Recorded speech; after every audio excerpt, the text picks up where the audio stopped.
दोस्तों, ये दुनिया अजीबोगरीब लोगों से भरी पड़ी है। जहां कुछ लोग शाकाहारी भोजन के अलावा कुछ खाना पसंद नहीं करते हैं, तो वहीं कुछ लोग ऐसे भी हैं जिनका नॉनवेज खाए बिना पेट नहीं भरता। इसलिए कई देशों में आज बड़े पैमाने पर एनिमल्स फार्मिंग की जा रही है। यहाँ जानवरों को पहले प्यार से पाला पोसा जाता है, फिर उन्हें मांस, अंडे और अन्य जरूरी सामान के लिए मार दिया जाता है। आज के इस वीडियो में हम आपको एक ऐसे सुंदर पक्षी की फार्मिंग के बारे में बताएंगे जिसके मांस और लीवर को लोग बड़े चाव से खाना पसंद करते हैं। आखिर वो कौन सा पक्षी है और उसकी फार्मिंग का क्या प्रोसेस है, चलिए जानते हैं। Goose farming. सफेद रंग का ये सुंदर सा पक्षी कुछ बतख जैसा दिखाई देता है। ये एक जलीय पक्षी है जो एनेटिडाई फैमिली से ताल्लुक रखता है। दुनिया भर में इसकी तमाम प्रजातियां पाई जाती हैं, जिनमें से एक बार हेडेड गूस। इनके सर पर काले रंग की धारियां होने के कारण ही इनका नाम पड़ा है। बार हेडेड गूस बतख से बड़ा और स्वान से छोटा होता है। ये पक्षी एक बार में 1600 किलोमीटर तक की उड़ान भर सकते हैं। आपको बता दें कि वर्तमान में इस पक्षी की काफी बड़े स्तर पर फार्मिंग की जाती है, जहां गूस फार्मिंग के दौरान इनका रखरखाव, ब्रीडिंग करना, इंक्यूबेट करना, मीट प्रोसेसिंग करना जैसे काम किए जाते हैं। इसके लिए काफी बड़े स्पेस की आवश्यकता होती है। फार्म में इन पक्षियों को बड़े पैमाने पर रखा जाता है और वहीं इनके खाने का भी इंतजाम होता है।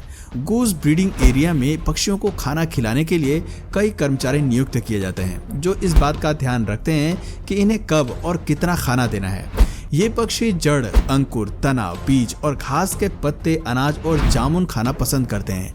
कई बार ये कीड़े भी खाते हैं, लेकिन मुख्य रूप से गूस घास खाना ही पसंद करते हैं। इसलिए फार्म्स में ही इनके लिए घास का अच्छा खासा इंतजाम किया जाता है।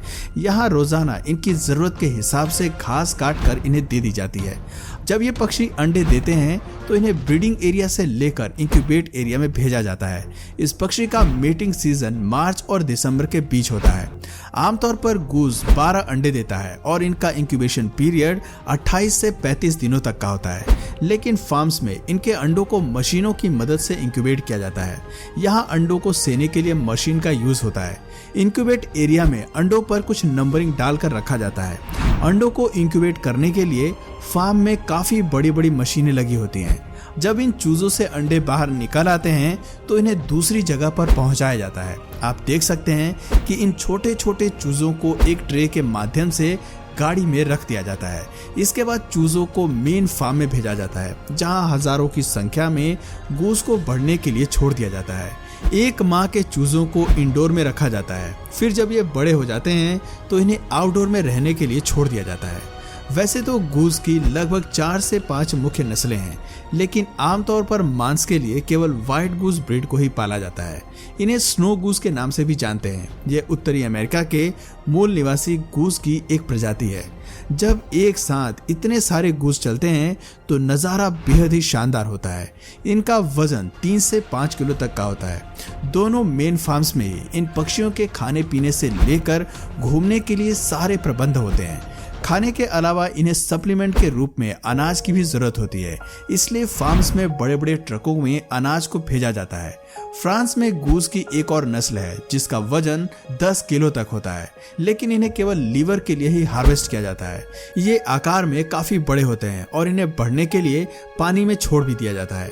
बता दें कि गूस के लीवर से बने फूड को फोई ग्रास के नाम से जाना जाता है। फ्रेंच लॉ के अनुसार फोई ग्रास को गूस के लीवर के रूप में परिभाषित किया जाता है, जिसे गावेज द्वारा मोटा किया जाता है।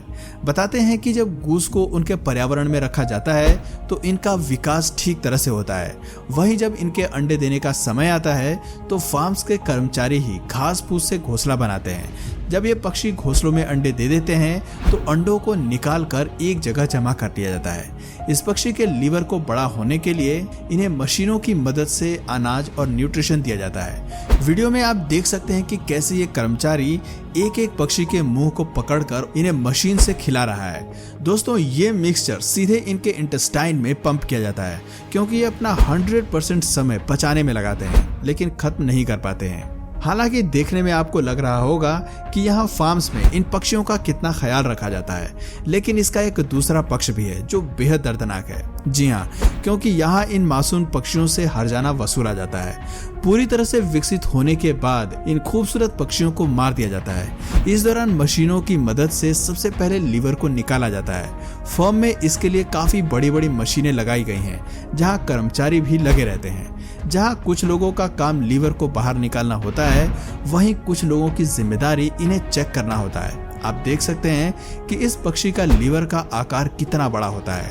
औसतन उनका वजन 300 से 500 ग्राम होता है। दोस्तों, मार्केट में इनका लीवर काफी ऊंचे दामों पर बिकता है। बताते हैं कि फोई ग्रास सेहत के लिहाज से काफी अच्छा होता है। यह विटामिन 12, विटामिन ए, कॉपर और आयरन जैसे पोषक तत्वों से भरपूर होता है। इसके अलावा इसमें हाई कैलोरीज और वसा होती है।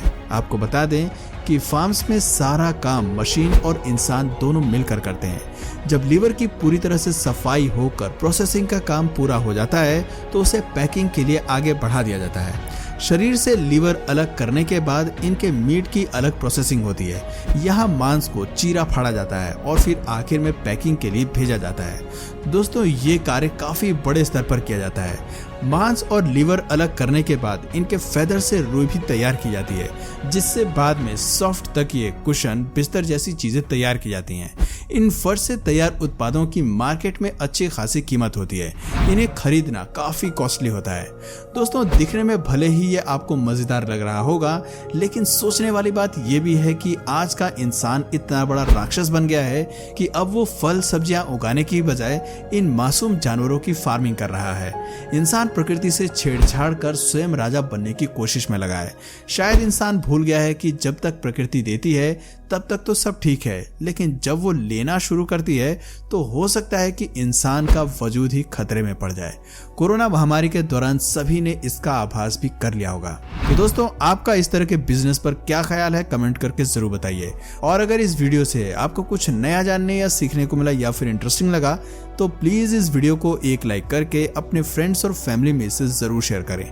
और यदि आप इस चैनल पर नए हैं तो प्लीज इस चैनल को सब्सक्राइब करके बेल नोटिफिकेशन आइकन को ऑन कर लीजिए, ताकि हमारे आने वाले वीडियोस आप मिस ना करें। मिलते हैं फिर किसी वीडियो में नए टॉपिक के साथ। तब तक के लिए नमस्कार।